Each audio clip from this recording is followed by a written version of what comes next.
2년 만에 다시 뵙게 돼서 반갑습니다. 한 3년 전부터 이태 동안 선교학교 8주짜리 선교학교를 열어서 4번 여러분과 함께 선교에 대해서 나누었는데 오늘 다시 2년 만에 또 초청해 주셔서 감사합니다.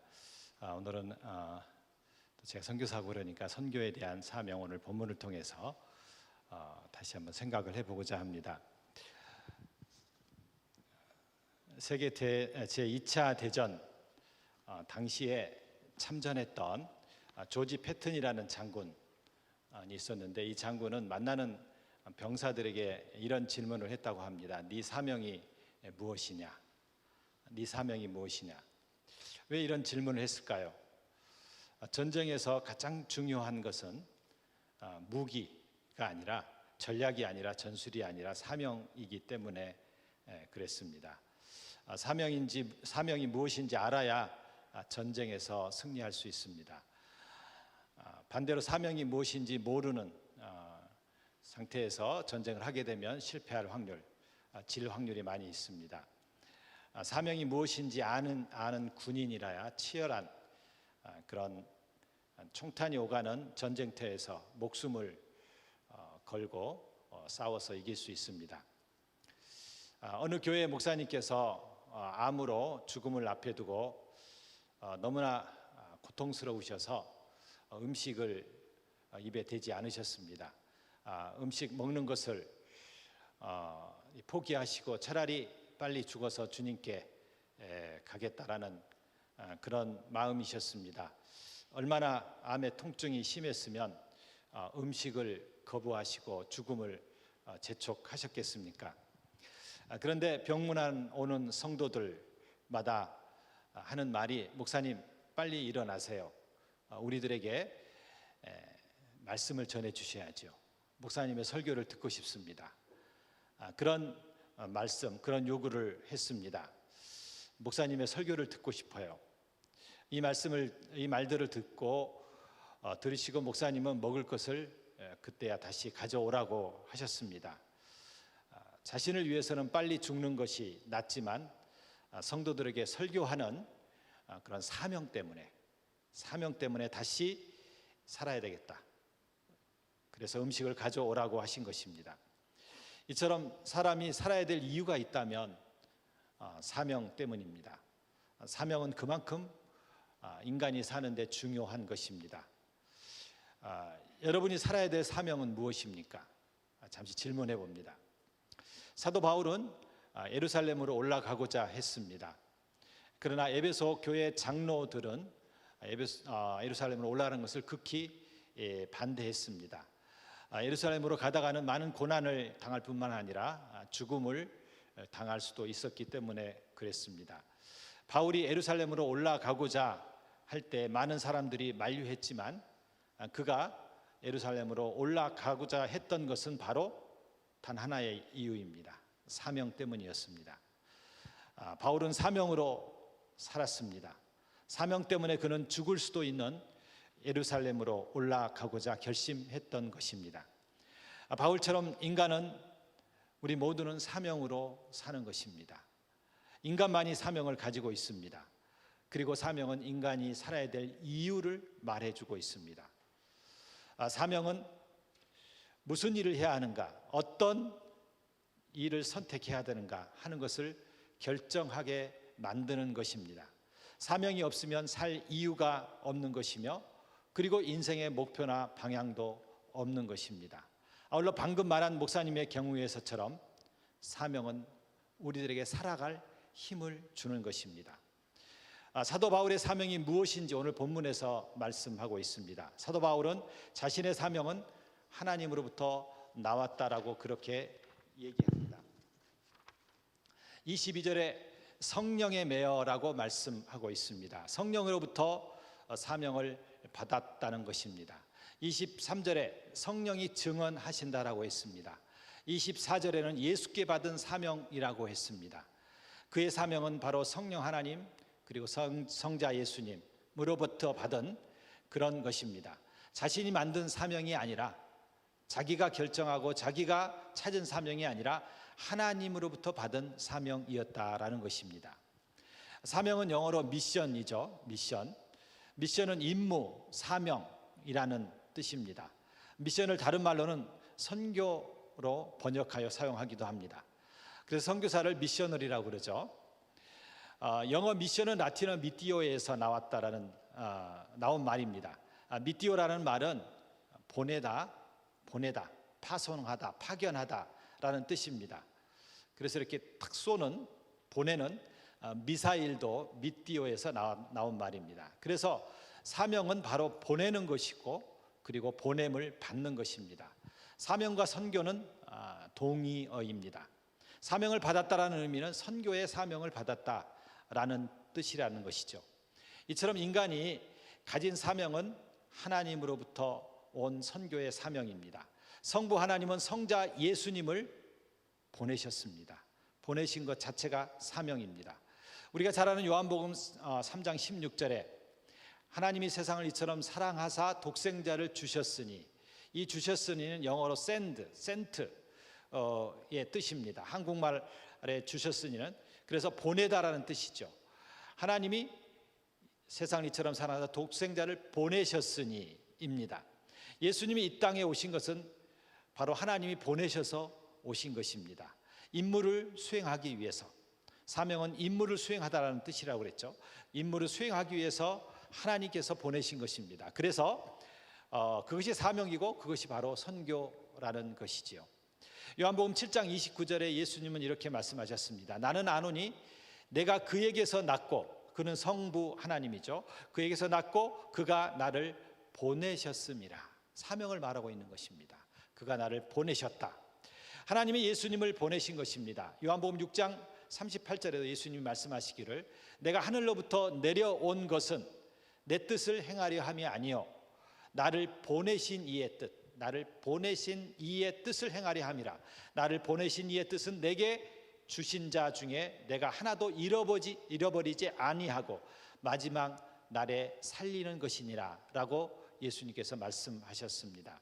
하나님의 뜻은 모든 영혼을 구원하는 것이라는 것입니다. 이 일을 위해서 하나님이 예수님을 이 땅에 보내셨습니다. 사명을 주신 것입니다. 예수님은 모든 영혼을 구원하기 위해서 하나님으로부터 파송받은 그리고 보냄받은 선교사였던 것입니다. 사도 바울도 예수께 받은 사명이라고 오늘 본문에서 말씀하고 있습니다. 예수님은 하나님으로부터 사명을 받았고 그리고 바울은 예수님으로부터 사명을 받았습니다. 영혼을 구원하는 것은 예수님이나 그리고 바울의 사명일 뿐만 아니라 예수님을 믿는 우리들의 사명입니다. 그것은 바로 우리가 예수를 아는 순간에, 예수를 믿는 순간에 예수님의 명령을 받기 때문에 그렇습니다. 예수를 믿는다는 것은 단순히 구원을 받는다는 의미 그 이상입니다. 예수님을 통해서 구원을 받은 것은 동시에 사명을 받았다라는 의미입니다. 동시입니다. 그래서 사명과 구원은 동일한 것입니다. 함께 가는 것입니다. 우리가 예수를 믿음으로 회심한 순간 사명자가 된다라는 것입니다. 선교사가 되는 것입니다. 선교사는 따로 예수 믿고 헌신해서 되는 것이 아니라 믿는 순간 구원과 함께 우리에게 주어진 것입니다. 사도 바울은 에베소 3장 8절 9절에서 이렇게 말합니다. 나에게 이 은혜를 주신 것은 청량할 수 없는 그리스도의 풍성함을 이방인에게 전하게 하시고 영원부터 만물을 창조하신 하나님 속에 감추어졌던 비밀의 경륜이 어떠한 것을 드러내게 하려 하심이라고 했습니다. 무슨 말씀입니까? 나에게 이 은혜를 주신 것은, 이 말씀 바로 구원의 은혜입니다. 하나님께서 나에게 구원의 은혜를 주신 것은 바로 복음을 이방에 전하게 하기 위해서라고 말씀합니다. 하나님이 바울에게 구원을 주신 것은 사명 곧 선교를 감당하기 위해서라는 것이죠. 사람들은 보통 구원과 복음을 전하는 일, 사명과 선교를 별개로 생각하지만 바울은 구원과 사명을 항상 동일하게 묶어서 사용했다라는 사실입니다. 하나님이 그를 부르신 것은 하나님의 자녀로 부르셨을 뿐만 아니라 동시에 복음의 전도자로, 사명자로 부르셨다라는 것이죠. 구원의 특권과 사명의 책임이 동시에 가는 것입니다. 결혼은 무엇보다도 기쁘고 즐거운 것입니다. 제가 알기로 여러분 아직 결혼을 안 해보셨겠지만 결혼 사역 할 때까지도 결혼의 특권을 생각합니다. 그러나 결혼은 특권이면서 동시에 책임과 의무가 따르는 것입니다. 특권만 있는 결혼은 없다라는 거죠. 저는 이런 얘기를 합니다. 나는 3명의 다른 여자와 결혼을 했다 라는 농담을 가끔 합니다. 결혼한 지 제가 올해 딱 35년, 이렇게 젊어 보이지만 35년이 지났습니다. 제 아내는 정말 35년 동안 놀랍게 변화되었습니다. 저야 처음부터 늘 자상하고 변함없는 훌륭한 남편이지만 제 아내는 3번 크게 바뀌었습니다. 처음에는 신혼 때 정말 아름다운 예쁜 제 새 아내였습니다. 다음에는 변했는데 제 아이들을 잘 키워내는 억척 엄마로 변했습니다. 지금은 저보다 사역을 잘하는 사역자가 되었습니다. 저는 결혼을 서약할 때에 앞으로 아내에게 이런 엄청난 일들이 일어날지 상상조차 할 수 없었습니다.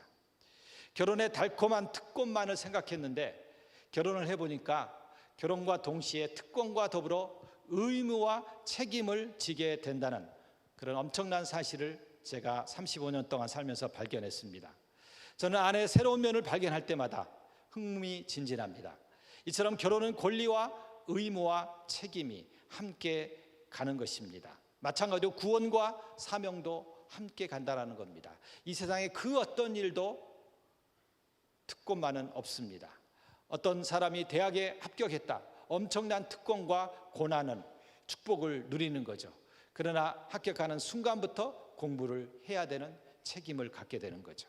그러므로 하나님의 자녀가 된 것은 동시에 사명을 받은 사람이 된 것입니다. 여러분은 알지 못하고 고백하지 않았을지 모르지만 하나님은 이미 우리에게 사명을 주셨습니다. 여러분이 알든 모르든 간에 사명은 주어졌습니다. 하나님은 우리를 사명자로 선교사로 이 땅에 보내신 것입니다. 보내셨습니다.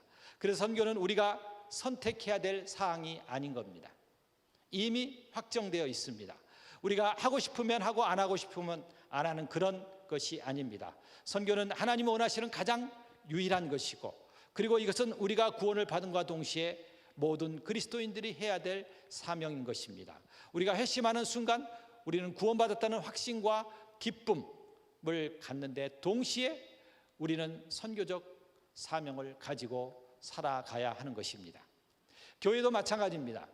교회는 구원받은 자들의 모임이죠. 그렇다면 교회도 동시에 사명을 감당하는 교회가 되어야 됩니다. 교회가 세워졌다? 왜 세워졌느냐? 사명을 감당하기 위해서 세워진 것입니다. 진정한 교회라면 사명을 감당하는 교회여야 합니다. 즉 하나님이 교회를 세우신 것은 바로 선교적인 사명을 이루기 위해서 교회를 세우셨다라는 것입니다. 윌버트 생크라는 신학자는 이렇게 말합니다. 선교는 교회보다 우선되어져야 한다. 선교는 교회보다 우선되어야 된다. 메시아 예수는 계속되는 선교를 빠르게 전파할 목적으로 제자 공동체를 형성했다. 교회에 대한 새로운 도약은 선교의 우선권을 찾는 데 있다. 신약 성경에서 교회의 존재 이유를 세상에 그리스도의 복음을 전하는 것이다라고 정의한다. 이렇게 정의했습니다. 이분의 정의처럼 하나님이 교회를 세우신 이유, 교회의 존재 이유가 바로 선교를 위해서라는 것입니다. 선교가 교회보다 앞선다는 것입니다. 그리고 선교가 교회를 품고 있는 것이 아니라 교회가 선교를 품고 있는 것이 아니라 선교가 교회를 품고 있는 것입니다. 선교가 아니면 교회가 존재할 수 없다라는 겁니다. 에밀 브루너라는 신학자는 이렇게 말했습니다. 아마 여러분 한 번쯤 들어보셨을 것입니다. 불이 타고 있기에 존재하는 것처럼 교회는 선교하기에 존재한다. 불이 타고 있기에 존재하는 것처럼 교회는 선교하기에 존재한다라고 했습니다. 한국 교회 중에 15%만이 파송 선교사를 가지고 있는 그런 선교에 참여한다라는 통계가 있습니다. 불이 타야 불인 것처럼 교회도 선교하기에 존재한다는 말은 교회가 선교하지 않으면 교회가 아니라는 말과 같습니다. 이 에밀 브루너의 주장대로라면 선교하지 않는 한국교회 85%는 교회가 아닌 것입니다. 엄청난 충격적인 말입니다. 교회는 선교함으로 존재합니다. 여러분, 각자가 구원을 받은 것은 바로 선교 사명자로 구원받았다고 했습니다. 교인은 구원과 동시에 선교적 사명을 가지게 되므로 교인이 되는 겁니다. 선교적 사명이 아니면 교인이 아니라는 거죠. 선교에 관심 없는 교인과 교회는 교인이 아니고 교회가 아니라는 것이죠. 선교가 바로 우리 모든 그리스도인들이 갖는 사명입니다. 예수님께서 교회를 세우신 것, 제자 공동체를 세우신 것은 복음을 어떻게든 이 세상에 빠르게 전파하기 위해서 세우셨다라는 것입니다. 저희 교회에서 이제 어린 자녀들을 둔 그런 부부들 성경 공부 모임을 제가 한 몇 년 동안 인도를 한 적이 있습니다. 성경 공부하면서 이런 얘기들을 많이 했습니다. 그리스도인들이 살아야 될 사명이 무엇인가, 선교에 대해서 많이 가르쳤습니다. 어느 날 한 아기 엄마가 이렇게 고백했습니다. 자신은 오랫동안 신앙생활을 하면서 살아야 될 이유가 무엇인가에 대해서 잘 몰랐다고 했습니다. 제게 고백했습니다. 바쁘게 직장생활하고 아이를 키우고 교회 봉사하면서 정신없이 살았는데 내가 살아야 될 이유가 무엇인가, 내가 사는 목적이 무엇인가에 대해서 회의를 갖고 살아왔다라는 것입니다. 그런데 구원을 받은 사람은 선교가 사명이라는 말을 듣고 이제 내가 살아야 될 이유와 그리고 목표가 생겼다라고 고백했습니다. 그러면서 감사합니다. 이것을 가르쳐줘서 감사합니다. 사는 힘이 있고 직장에 가서 힘들고 교회 봉사하느라고 힘들고 또 집에 오면 아이를 키우느라고 지쳐 있지만 그러나 살아야 될 이유와 목표가 있기 때문에 이제는 감사하면서 기쁨으로 살게 되었다라고 했습니다. 오늘 본문에서 사명을 이루는 것은 은혜라고 말씀합니다. 사도 바울은 예수께 받은 사명 곧 하나님의 은혜의 복음을 증거하는 일이라고 했습니다. 우리의 사명은 바로 은혜의 복음을 전하는 일입니다. 또 다른 말로 복음 전하는 것은 은혜라고도 그렇게 말할 수 있습니다. 그 복음이 바로 사명이기 때문에 사명은 바로 은혜입니다. 보통 사람들은 선교하면 생각나는 단어들이 있습니다. 고생, 고난, 혹은 정글, 희생, 순교, 개척, 이런 단어들을 제일 먼저 생각합니다. 그래서 가족 중에 누군가 선교사로 나간다고 하면 고생되는 일이기에 못하도록 말리기도 합니다. 누군가 선교사로 나간다면 제일 먼저 하는 말이 고생 많이 하시겠어요 라는 것입니다. 선교사역을 하고 돌아온 선교사에게는 얼마나 고생하셨어요, 수고하셨습니다 라고 합니다. 그러나 선교는 고생이 아니라 우리가 먼저 다뤄야 될 것, 선교는 은혜입니다. 은혜입니다. 은혜라는 말은 다른 말로 우리들이 사용하는 축복입니다. 선교는 축복입니다. 복 중에서 가장 큰 복이고 그리고 저는 유일한 복이다라고 생각합니다. 은혜를 통해서 구원을 받았고 생명을 얻었기 때문에 그렇습니다. 그러기에 사명이 은혜라는 것은, 사명은, 선교는 바로 복을 받는 과정이다, 복을 받는 것이다, 그것을 이행하는 것이다라고 생각합니다. 누군가 선교사로 간다면 그것은 복 중에 복을 받은 것입니다. 단기 선교 제가 살짝 들었습니다. 10명 모집하는데, 2팀 모집하는데 아직 모집이 안 됐대요. 여러분, 복 중에 복을 잃은 겁니다. 10명도 안 차다니 저는 깜짝 놀랐어요. 그런데 많은 사람은 선교사로 나가는 것이 지금도 고생이라고 생각합니다. 아마 여러분은 희생해야 될 것들이 많이 있을 것입니다. 단기 선교로 나간다면 시간과 그리고 재정적인 부분들, 또 마음의 여러 가지 또 확정되지 않는 부분들이 있을 겁니다. 그래서 힘든 일입니다. 물론 힘든 일도 없지 않습니다. 그러나 여러분, 힘든 일에 비해서 그 대가는 은혜라는 겁니다. 엄청난 축복이 기다리고 있습니다. 그것에 응답하는 사람만이 받을 수 있습니다. 선교사들이 하는 농담이 있습니다. 그냥 농담입니다. 지나가는. 선교사에게 가장 무서운 귀신 2마리가 있다고 합니다. 여러분, 무슨 귀신인 줄 아십니까? 언어 귀신과 비자 귀신입니다. 이 언어 귀신과 비자 귀신은 항상 선교사를 따라다니면서 어렵게 하고 힘들게 하고 그리고 발목을 잡습니다. 제가 첫 번째 선교지가 에콰도르였습니다. 제가 2곳을 갔는데 이 에콰도르에서 처음으로 갔습니다. 1995년 한 30년 전에 갔는데 제가 단 한 번 선교지에서 사역하면서 야, 그만두고, 너무 지쳐서 너무 힘들어서 그만두고 가야 되겠다라는 그런 때가 있었습니다. 보통 선교사들이 가장 힘든 때가 바로 선교지에 가서 딱 1년 혹은 2년 지난 후입니다. 저도 선교지에 도착해서 1년 정도 지난 때였습니다. 너무나 지치고 힘들었습니다. 처음 도착해서 1년 동안 한국에 있을 때 제가 매주 설교하는 그런 목사였습니다.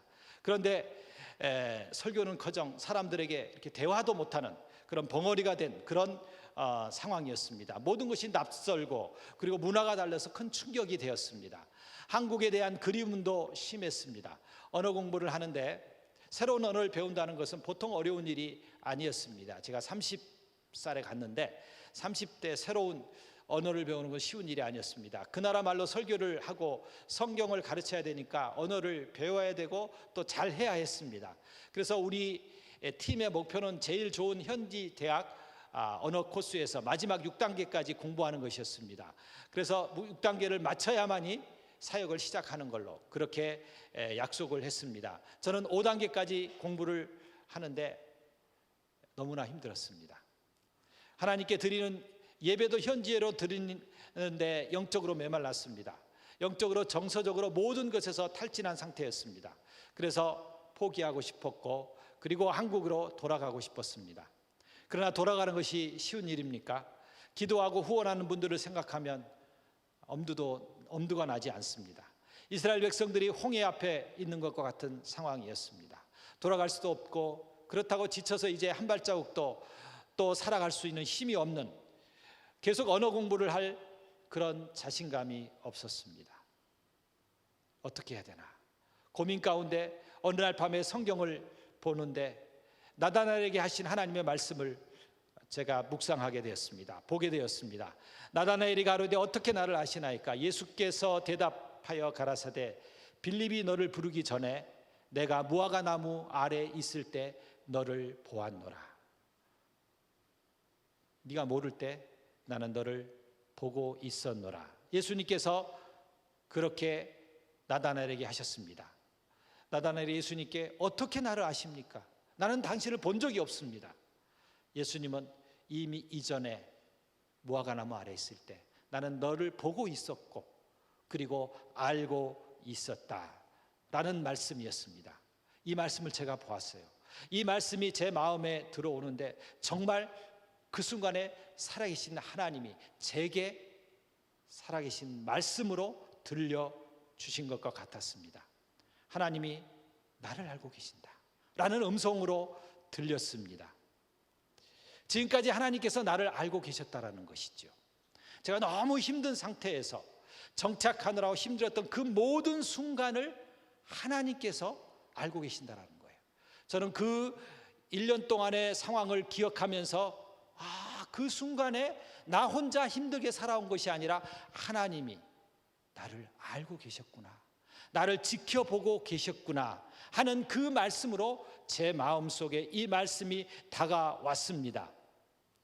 하나님이 저를 아셨는데 제 아픔도 아시고 걱정도 아시고 힘든 것도 아시고 지금 탈진 상태에서 더 이상 한 발자국도 나갈 수 없는 그런 상황을 하나님이 아시고 계신다는 거였죠.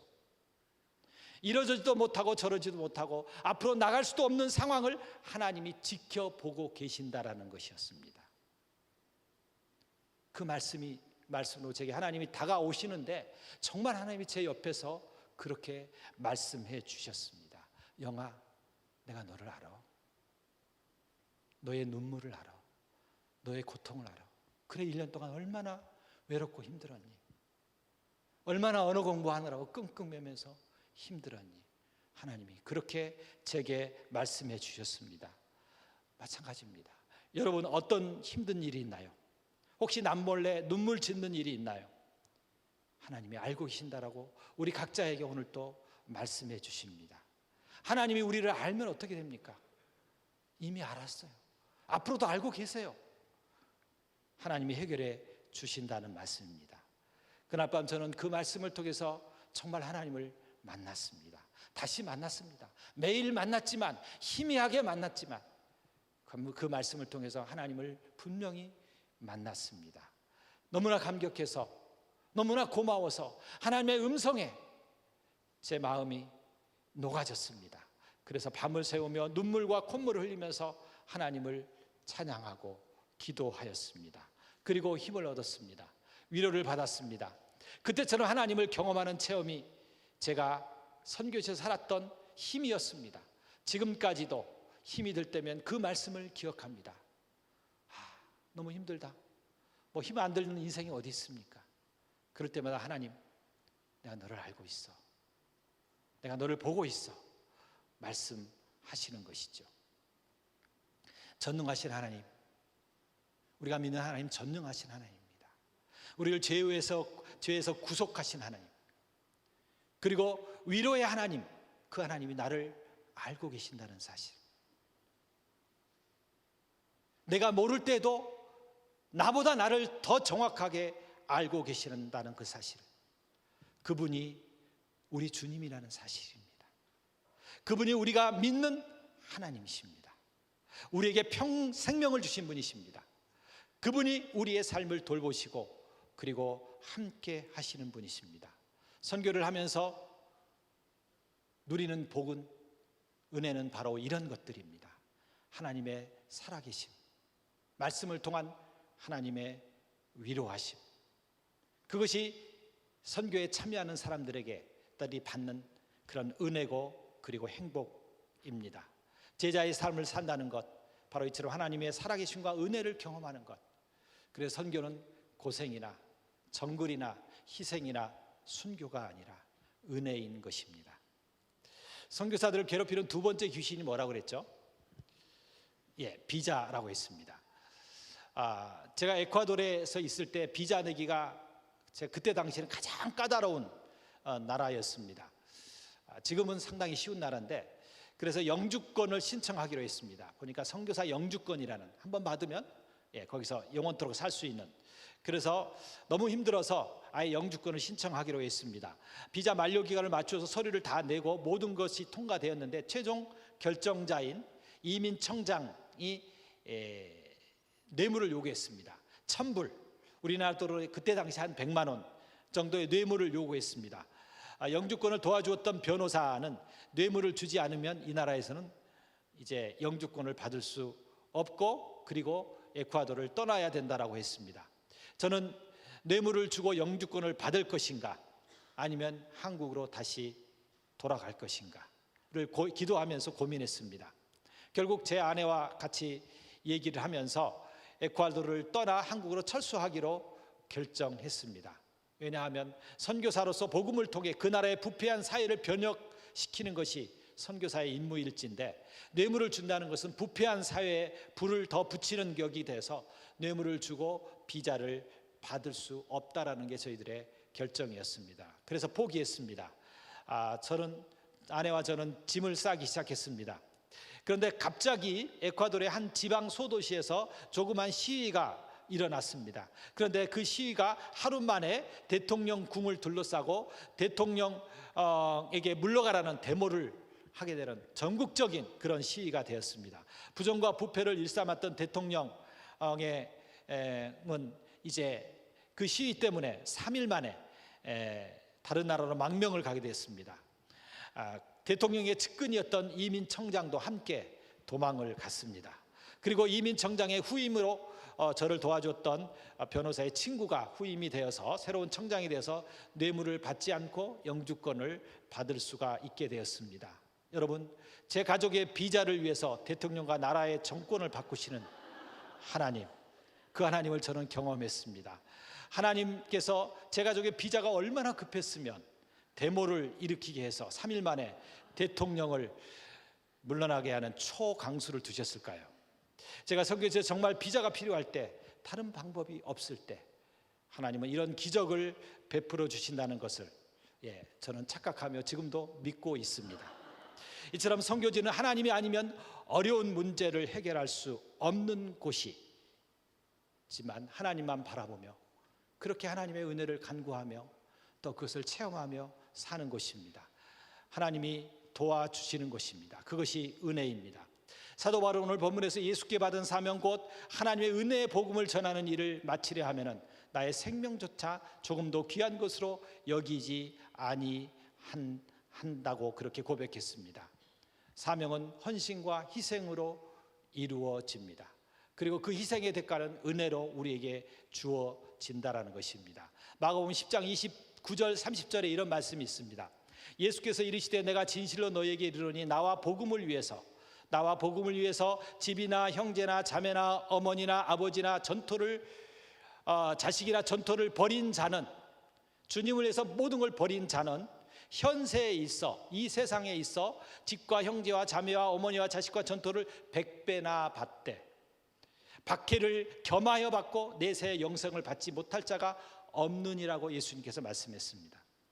제가 선교지 처음에 나갈 때 1995년에 많은 것들을 저는 포기했습니다. 이 말씀에서처럼 다 포기했습니다.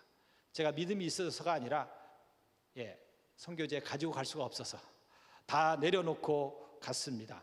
그 중에 제가 파송 당시에 타고 있었던 프라이드 문 3개짜리 2년 된 새 차를 포기했습니다. 그 차를 파송교회에 드리고 선교지로 갔습니다.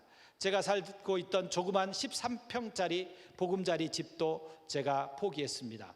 목회자들에게 가장 중요한 것 무엇인지 아십니까? 다른 건 다 포기해도 책은 포기하지 못하겠다라는 게 목회자들의 욕심이면서 중요하게 여기는 것입니다. 저는 책을 몇 권밖에 가지고 갈 수 없었습니다. 수백 개월의 책을 다 버렸습니다. 결혼하고서 올브로 1년 동안 이렇게 올브로 내면서 힘들게 샀던 인켈 전축이라는 게 있었습니다. 그것을 버려야만 했습니다. 그리고 무엇보다 사랑하는 형제 자매를 다 포기하고 갔습니다. 그런데 선교지에 가서 마가복음 10장의 말씀을 직접 경험했습니다. 현세 100배나 받는다. 저는 한국에서 포기했던 자동차를 선교지에서 다시 사게 됐습니다. 파송교회에서 바자회를 해서 그 모은 금액을 저에게 보내주셔서 저는 일제 중고차를 사게 됐습니다. 그때 당시에 1996년에 한국에서 국산차를 탔었는데 선교지에서 외제차를 타게 됐습니다. 96년 여러분 혹시 살아계셨나요? 그때 외제차를 타신 분 아마 사랑의 교회도 몇 명 안 될 것입니다. 외제차가 좋다는 얘기가 아니라 그랬다는 겁니다. 한국에서 살던 집보다 3배는 더 큰 집에서 월세를 내면서 살았습니다. 월세는 한국에 있으면 직접 벌어서 세금 내야 되고 고생해서 유지해야 되지만 한국에서 선교지에서는 매달 하나님이 사랑하는 후원자들을 그분들의 헌신을 통해서 보내주셨습니다. 고생하지 않고 3배나 넓은 집에서 떵떵거리고 살았습니다. 한국에서 포기했던 전축은 새롭게 사지는 못했지만 그것에서 음악을 실컷 들었습니다. 그 사람들은 음악을 너무나 좋아해서 남미 사람들 하루에 24시간 음악 틀어놓고 삽니다. 잠잘 때도 틀어놓습니다. 음악 없이는 한순간도 살 수 없는 사람들입니다. 제가 전축으로 음악을 듣지 못해도 저절로 매 시간 음악을 들으면서 살 수 있습니다. 유럽에서 그런 얘기 있습니다. 노래할 때는 스페인어로 해라. 싸울 때는 프랑스어로, 그리고 사랑을 나눌 때는 독일어로 이런 얘기가 있는데 음악을 들을 때는 스페인어로, 남미 에콰도르는 스페인어를 사용하는 가장 좋은 언어로 24시간 동안 듣고 살았습니다. 저는 목회자로서 모든 책을 다 기증하고 갔지만 제가 선교 사역을 하면서 경험했던 그런 일들을 책으로 써서 한 10권 정도 해서 출판을 했습니다. 다른 사람의 책 10,000권, 20,000권보다 제 책 1권이 더 소중합니다. 또한 형제자매들을 100배나 더 많이 갖게 됐습니다. 제가 육신적으로 5형제인데요. 선교지에 가서 1,000명도 더 되는 형제자매들을 얻게 됐습니다. 우리나라에서는 보통 이렇게 청년부들은 형제자매 부르기도 하지만 교회에서 보통 목사님, 권사님, 장로님, 집사님 이렇게 부르죠. 그러나 그곳에서는 반드시 형제자매라고 부릅니다. 아버지를 부를 때 아버지 형제예요. 엄마 형 자매요. 그리고 목사 형제예요. 형제자매라고 반드시 부릅니다. 형제자매를 100배나 주신다고 했는데 제가 사역했던 곳이 뭐냐면 교회 연합회였습니다. 한 20개 교회 되는데 교인들이 1,000명도 넘었습니다. 그분들이 다 저의 형제 자매였습니다. 하나님의 약속의 성취가 아닙니까? 하나님은 하나님을 위해서 자신을 포기할 때 더 많은 것으로 주십니다. 100배나 주신 것입니다. 이것은 하나님의 살아계심을 경험한 하나의 이야기입니다. 모두가 이렇게 이루어진다는 것도 아니고 이것이 자랑이나 간증거리도 아닙니다. 사실은 주님을 위해 헌신하면 이 세상에서 복을 받을 것이라는 말도 아닙니다. 이 세상에서 복을 받을 것이니 주님께 헌신하라는 그런 차원의 얘기가 아닙니다. 저는 하나님께 헌신한 그 자체가 복이라고 생각합니다.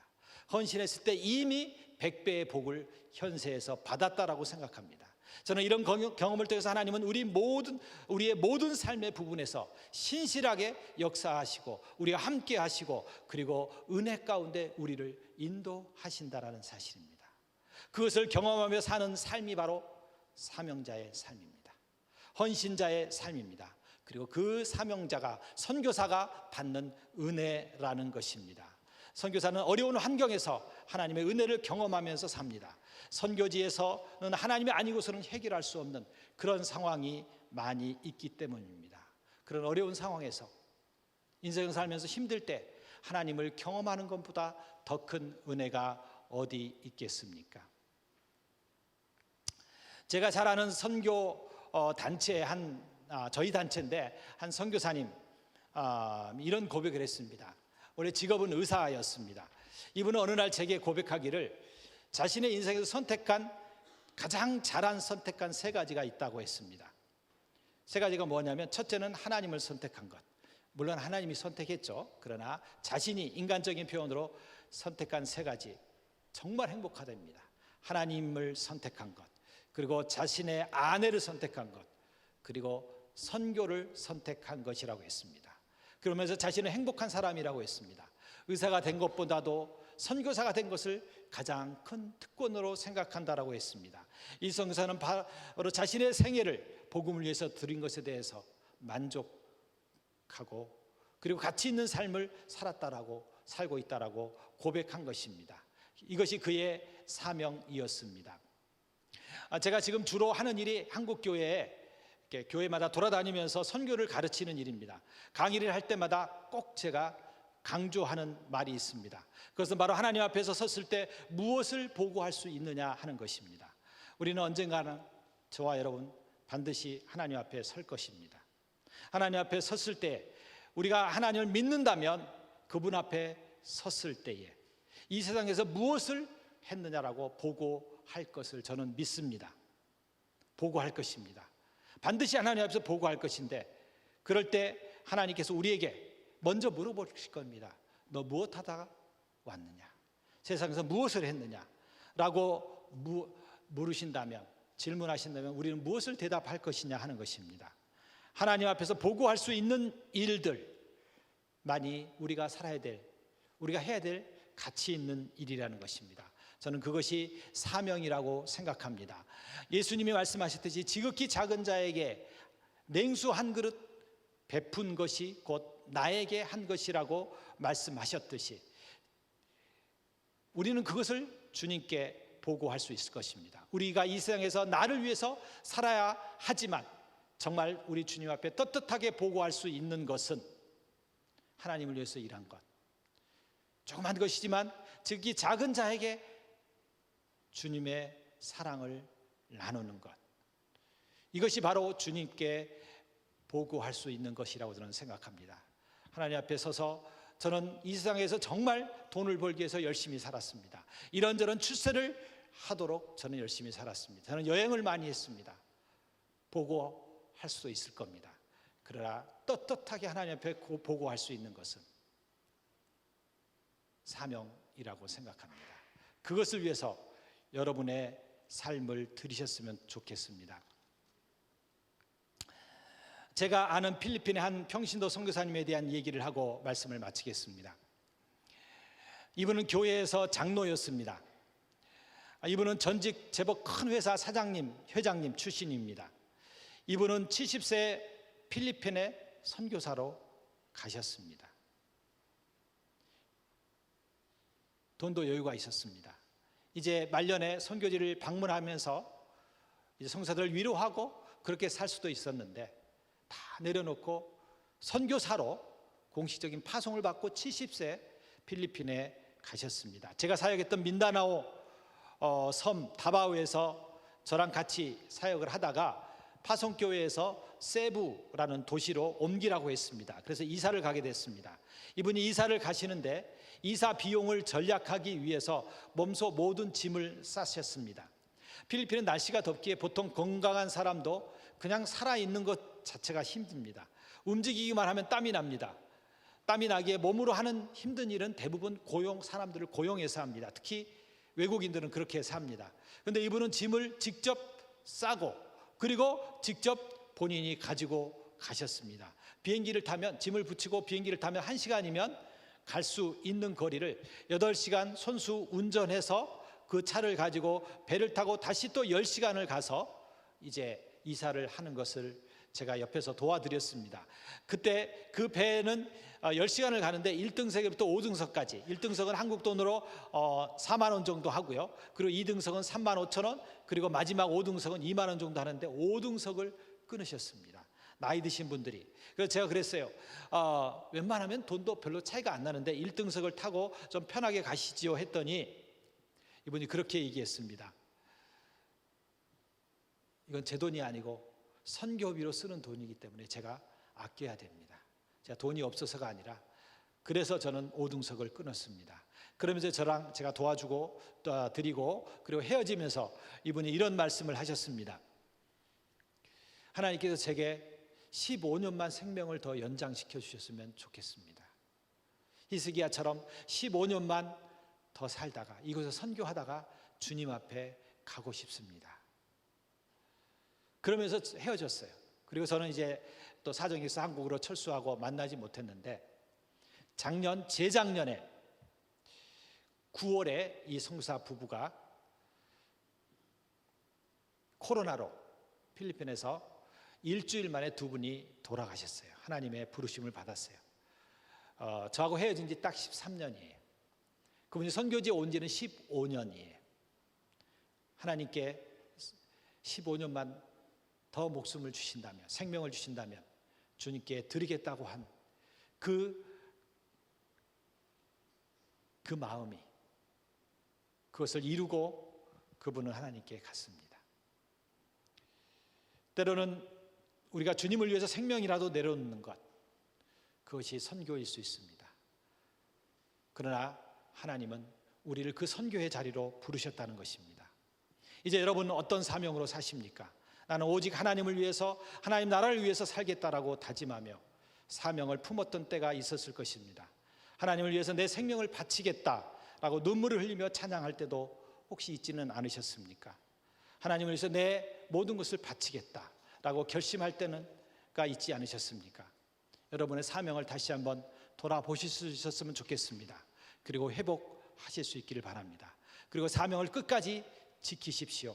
사명 가운데 모든 삶의 어려움을 회복할 수 있습니다. 사명이 침체와 탈진과 낙담을 이기게 합니다. 사명이 인생의 정도를 걷게 합니다. 사명이 내가 살아야 될 이유를 갖게 해줍니다. 우리 모두의 궁극적인 사명인 복음을 전하는 사명, 우리의 최고의 삶의 목표로 삼고 여러분 개인에게 주어진 하나님의 크고 작은 사명을 확인하고 그 사명 따라 사는 여러분들이 되기를 주의 이름으로 축원합니다.